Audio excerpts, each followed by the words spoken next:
حكايات أمان.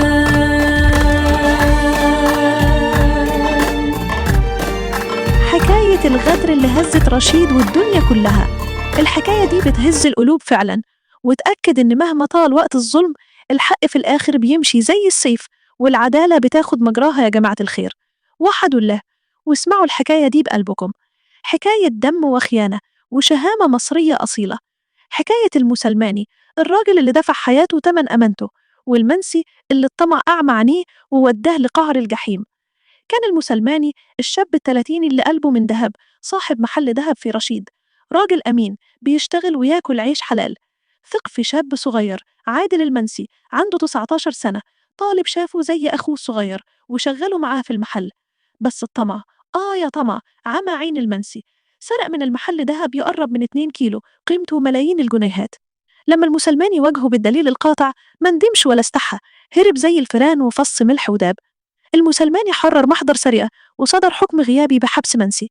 من هنا قلب منسي الدنيا وقال ده خرب مستقبلي، ومن يومها وهو بيخطط للانتقام. الغل والحقد ملأ قلبه وقرر يخلص على المسلماني نهائي. يوم الوقفة، يوم الغدر الأسود اللي محدش هينساه، يوم 6 يونيو 2025، يوم وقفة عيد الأضحى. الناس بتفرح وتجهز للعيد والقلوب مليانة أمل وتكبير. بس المنسي وسيفه اللي سوى سيف الدين 19 سنة برضه كانوا بيخططوا للجريمة ببرود الدم.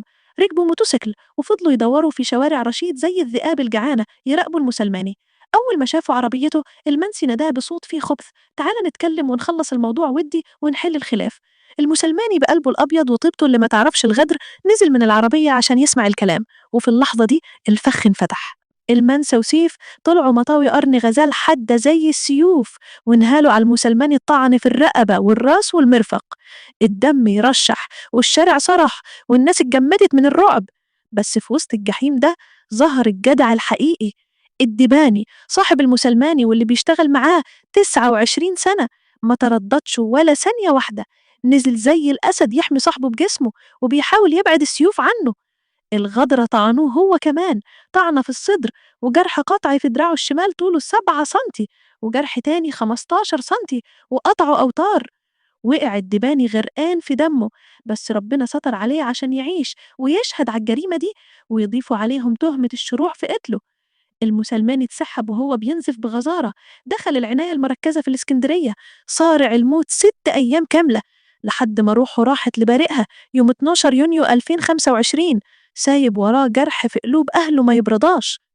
أول حكم في 11 يونيو 2026، محكمة جنايات دمنهور حكمت عليهم 15 سنة مشدد ومليون جنيه تعويض. المتهمين استأنفوا عشان يخففوا، وهنا وقعوا في الفخ الكبير.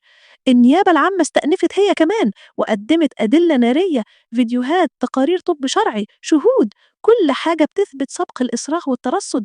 والمحكمة قدرت تشدد العقوبة. الأربعة المشهود 24 يونيو 2026 في الدايرة التانية بمحكمة دمنهور، وقف المنسى وسيف في قفص الاتهام، وجوههم صفرة والرعب مالي عيونهم. الدفاع حاول يدلي بكلام فاضي، بس المحكمة قررت قرار يبرد القلوب: إحالة أوراقهم لفضيلة المفتي عشان يأخذ الرأي الشرعي في إعدامهم.